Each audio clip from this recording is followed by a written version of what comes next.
Hello again, everybody. I'm Gary Ferman. That's Matt Shodell. And today we are talking about the future of the defensive line position at Miami. And Matt, this is one of the few positions where we could do it with a smile on our face because the defensive line position this year has been one of the bright spots of what has been an otherwise dismal season.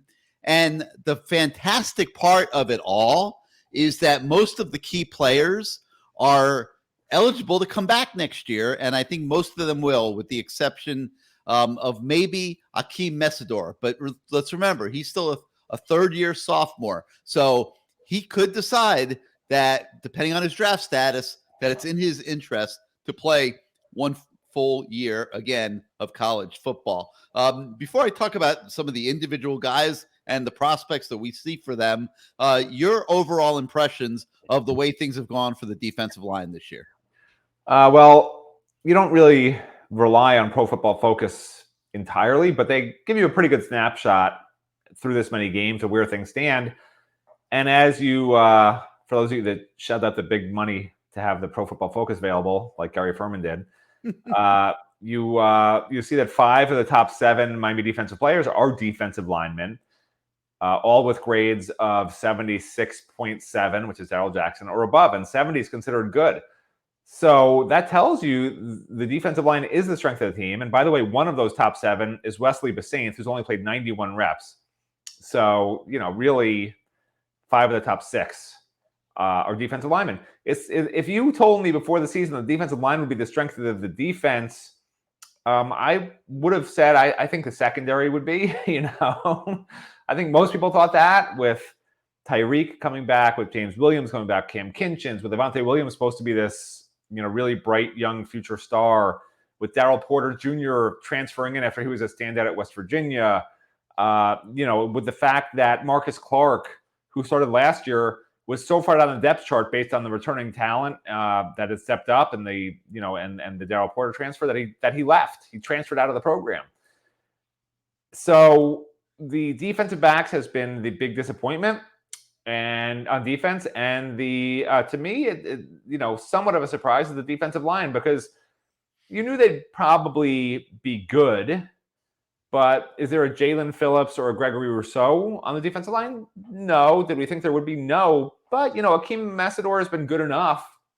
I don't think he's a top 15 or top 30 pick in the NFL draft, but for college football, he can stop the run, he can get after the quarterback, he can do everything you need in college football. And then guys like Leonard Taylor with a close to a 90 grade, is outstanding. It's an outstanding grade, and I still don't understand why they won't give Leonard more reps. I get it. They feel he doesn't really do everything consistently, depending on the situation. Doesn't really know always what to do. But at some point, you got to put their feet to the fire and show them on tape. Listen, we did try in this situation. Here's what happened. How do you fix it? And that sort of thing. That's called learning from your mistakes. They have to let some of these guys learn from their mistakes, because too many of these guys are making the same mistakes over and over. And the guys that they aren't giving a chance to make mistakes are the ones with the highest grades. Wesley Basainth, does he make mistakes? Yes, but he's got the 4th highest grade on the team. Leonard Taylor has played less snaps than I want to say Darrell Jackson. I think he's played so Leonard Taylor's played 157 snaps on the season. Okay. That's who it was. It's less than Jared Harrison Hunt, who's a backup. Okay. Leonard Taylor, let's say that again. Leonard Taylor has played fewer snaps as the starter than the backup at defensive tackle, Jared Harrison Hunt. That doesn't make sense to me. We've asked Kevin Steele about it, and Kevin Steele says, oh, well, we're just keeping everyone fresh. And, sometimes the flow of the game, they might get a 3 and out on defense, and then the next series was scheduled for a different defensive line group in there, and that series went 18 plays and resulted in a touchdown, okay? So why don't you use the guys who got the 3 and out for the next series? I don't understand his explanation to us, but who am I? I'm some schmuck. Now, I think that's one of the places where they've really missed the boat a little bit this year is monitoring the snaps on the defensive side of the ball, making sure their best players are on the field. So, Matt, I wanted to go through this. There's a lot of defensive linemen on this team right now, and I just wanted to talk a little bit about it. Mitchell Agude, he's a 6th-year redshirt senior. He will be gone next year. So will Jacob Lickenstein and Antonio Moultrie. All three of those guys will be gone next year. Jordan Miller, okay, he's a backup defensive tackle this year. He's a fifth-year junior who technically, because of the COVID year, could come back next year, Matt. Do you think that Jordan Miller gets invited back to be a member of the 2023 Miami Hurricanes? See, here's what I don't do. And as you read the story, you'll see, I wrote it. You just put out the numbers. You say, here's what they've got. Here's what we expect will leave. 3 defensive linemen are going to be gone. 4 defensive linemen are going to be gone. Whatever it is, there will be defensive linemen that are gone. What I'm not going to do is sit here and say they're getting rid of Jordan Miller. They're getting rid of this guy. They're getting rid of that guy. That's, to me, that's not really right. I think fans can see as easily as anybody else who's producing, who's not. Older guys that aren't getting reps as much as they were earlier in the year. Those are probably guys that might be in trouble in terms of renewing their scholarship. But to go and throw out names and say this guy's so bad he should be off the team, like, I'm not. Well, you're soft. You're just soft. I mean, I'll comment on this. They're still college student athletes. I think this is going to be a favorable result for Jordan Miller, and I have no problem saying that I do think that they will bring him back next year. He's a big body. He's played a lot of college football. That is not easily replaceable. There is no point in going and getting Jordan Miller in the transfer portal when you already have Jordan Miller. I think he will stick, and he'll be part of next year's team. Jared Harrison-Hunt, a fourth-year sophomore, he'll be back. Jafari Harvey, a fourth-year sophomore, he will be back. Hold on. He keeps saying he will be back. He'll be back. Like, they might want. None of these guys is going into the draft. Okay, they may decide to leave themselves. Why can't I finish a sentence? Because Matt, you're taking this off on a tangent. No, not at all. Not at all. If you let me finish my point, you keep saying they will be back. Like, Miami might want them back, but if some of these players, like, for instance, just to throw out a name, Jared Harrison-Hunt, if he feels he's going to be back up next year because, oh gosh, Darrell Jackson and Leonard Taylor are ahead of me, they're probably going to yes, he could go to the portal. He might look to transfer. So you can't say he'll be back. He'll be back. Let me rephrase. I'll rephrase because I'm trying to get through this list so that we're not sitting here talking about this for 45 minutes. I think he will have the option to be back. Is that cool, Matt? That's what I'm saying. Correct. That's accurate. Just be accurate. All right. I'm going to be accurate. All right. I'm going to change my phraseology. Okay. Jared Harrison-Hunt, I believe he will have the option to be back. I believe Jafari Harvey will have the option to be back. Darrell Jackson, a true sophomore, I believe he will be back. Am I doing better? Much better. All right. The guys who are starting this year that the coaches keep starting over and over that are eligible to return aren't going to transfer out. It's the guys behind them who are saying, oh, geez, this guy's ahead of me. People are all in their ears saying, you could be starting at this program or that program, and these guys all have agents, which is legal now. Apparently they're called lawyers, but they're really agents that are, looking out for them. Hey, X program, Y program, are you interested in my guy? That's just how it works. Akeem Messidor, I believe if he wants to come back, he will have the option to do so. I think he will explore his NFL options, based on the season he's having and just see where he stands with the NFL. And if it's high enough, then I think he will go out into the draft. If it's not, then he will have the option to be back. And I think he will be back. Elijah Roberts, a third-year sophomore who started to get playing time a little bit this year. He's a little bit of a trickier situation. I believe he will be back, but he certainly could fall into the category that Matt Shodell wants to create here. And the fact that there are going to be guys in it, I guess, makes Matt right, as usual. But no, I think Elijah Roberts, might get a little antsy that he's not playing enough and say, hey, maybe I should go into the transfer portal. But we'll have to see there. I don't think he will be forced into the transfer portal. Leonard Taylor, a sophomore, who's obviously a starter. I believe he will be back. Chance Williams, a third-year sophomore. I would put him in the same category as Elijah Roberts. Is he happy with his playing time? If the answer is he's okay with it, and he's okay being part of that rotation, then I believe he will be back. If he's not, then I believe he will go into the transfer portal. But I'd say him and Roberts are both in that category. We'll put them in the Matt Shodell category together. And I think Thomas Davis, a redshirt freshman that is not playing very much at all, I believe he will go to the transfer portal. Alan Hay, a redshirt freshman who is not playing very much at all, I believe he will go to the transfer portal. Jabari Ishmael, who's not playing very much at all as a redshirt freshman, if his father was not on the strength staff, I would be sitting here saying I believe he will go into the transfer portal. With his father on the staff, I could see him sticking around for another year and seeing if he can get better. Nigel Lee Kelly, a true freshman who's getting to play a little bit this year, I believe he will be back. Cyrus Moss, a true freshman who is redshirting and who coaches believe will have a good future once he gains enough weight to be competitive on the college level. I believe he will be back. And Ahmad Moten, a true freshman, has not played a ton this year, but way too soon, I think, for him to pack it in on being a Miami Hurricane. I believe that he will be back, but you could maybe put him in that Matt Shodell category, but I'm leaning towards the fact that he is more likely to be back.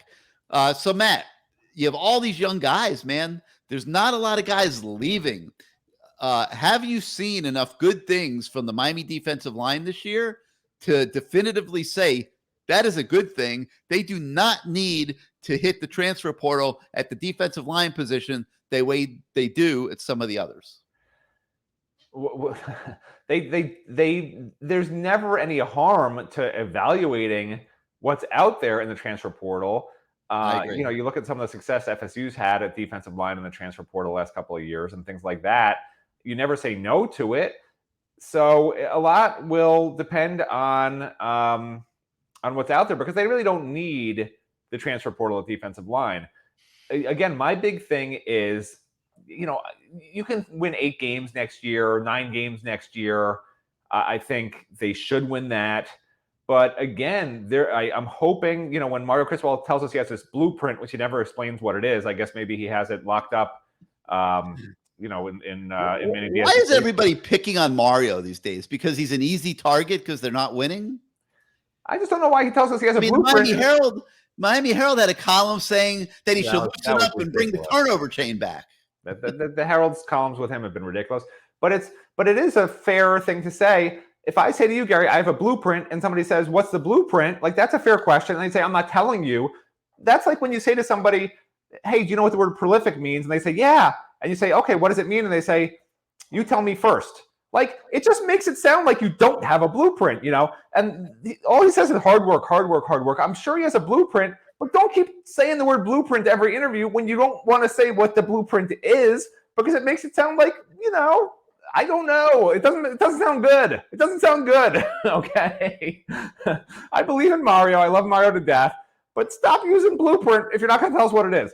Anyway, I'm hoping the blueprint. He's got a blueprint. I'm hoping the blueprint is not for next year, because if you take all these transfers trying to win next year like he wanted to win this year, you saw what happened this year. It doesn't always mesh culture-wise when you have kids, a ton of people coming in who are thinking this is my shot and they're backups and they're all mad. You build through recruiting. That's Mario's forte. So I'm all about, if you have a defensive lineman who's going to be an amazing player and he's a can't-miss guy, NFL first, second-round pick, of course you take him. But other than that, I don't need some of these guys we saw them take this year. I would take Darrell Jackson, of course, because he's an NFL body. He's an NFL prototypical tackle. If you're going to do that, and they're young, they have to be that. But I want to see recruiting. They already have, they're on their way with the defensive line and recruiting with Jaden Wayne. But there's so many other guys, the Reuben Baines, and you could go down the list. It's in the story this morning. And they need to hit with a few of these guys. Samuel Mpemba, you can look at them all. But if they can hit with a couple of these guys, that's when I say this 2 to 4 year window, because those guys on that list, if they can get a few of them, by the time they're sophomores, because they're not going to redshirt, by the time they're sophomores and juniors, they should be among the best players, if not the best players in the ACC, just based on their pure talent level and the coaching they should get here from Jason Taylor and Joe Salavea. And, you go down the list of the 40 defensive line coaches they have here. That's how you do it. I don't need them wasting spots on, sophomores and juniors that were third string guys at some other program that they think can help them right away.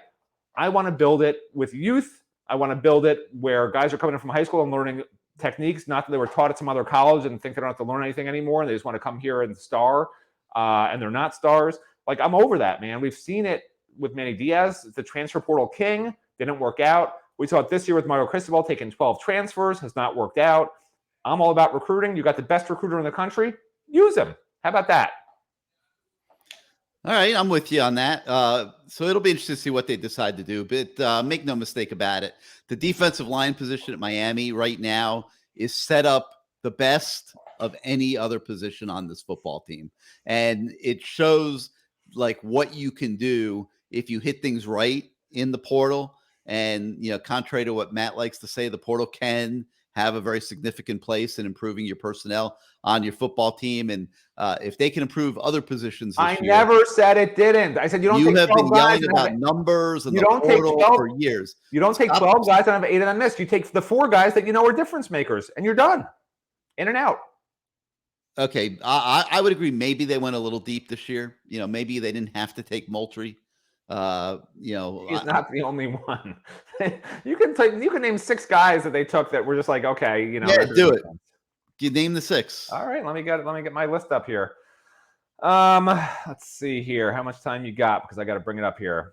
All right, my tracker. Okay, so at running back, honestly, Henry Parrish is going to be here. Henry Parrish has been the best running back on the team. Okay, you're going to let me talk. I'm not going to bother. I'm just going to show you Henry Parrish is going to be here for 2 more years, taking up a spot instead of having a recruit come in. Best running back on the team. Let me finish. He will not start next year.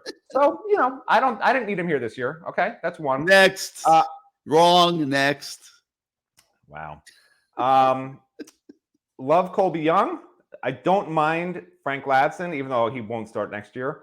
I still think he's good enough to be a major contributor. Okay. Offensive line, I would not have taken either of those guys. They're young. They didn't need them. And they now have, I think, 10 freshman offensive linemen on the team, which is, they're all good. A bunch of them are going to wind up transferring. Those 2 guys cannot transfer anymore, so Miami's stuck with them, okay? So that's 3 in my mind. Defensive line, obviously, you don't need Lichtenstein or Moultrie, so that's 5. We're up to now. Agood, I'd argue you really need him, except for the fact, he hasn't made a contribution. Would I rather have taken a freshman instead of him? Yeah, so make that 6. He has made a contribution. Barely. He's not getting enough reps. Okay, you asked me my opinion. When he is on the field, he's making all you want. That's 6. You didn't need a backup middle linebacker. You just didn't. He's not really doing much. Caleb Johnson, that's 7. You needed it. He could have either gone with a different transfer or a freshman, another freshman. They're at the 85 limit. Maybe they could have taken more freshmen if they had thought that they didn't need the 12 transfers, right? They saved the spots for transfers instead of saying, hey, let's take 3 or 4 more freshmen. Let's really go after these guys hard because they already knew their plan. All right, that's 7. Defensive backs, I know that they took Darryl Porter Jr., who's now a sophomore, but the fact that the DBs haven't been very good and he's been okay in his reps, but the fact they don't seem to think he's that good, that's 8. What did I say there was? 5 or 6? There was 8 guys there. I'm taking Lichtenstein off the list. He belongs there. You can never have enough defensive tackles. And then there was one more on the defensive line that I didn't agree with you on. Moultrie, I agree they didn't really need. But anyway, the bottom line is, to sum it all up, the defensive line position is in a really good spot, better than any other position on the team, and that's a good thing. What do you think? Tell us your opinion on the War Room message boards. We'd be interested to see what your thoughts are on this subject. But for now, he's Matt Shodell. I'm Gary Ferman. Thank you for joining us today for this look at the future at the defensive line position at Miami.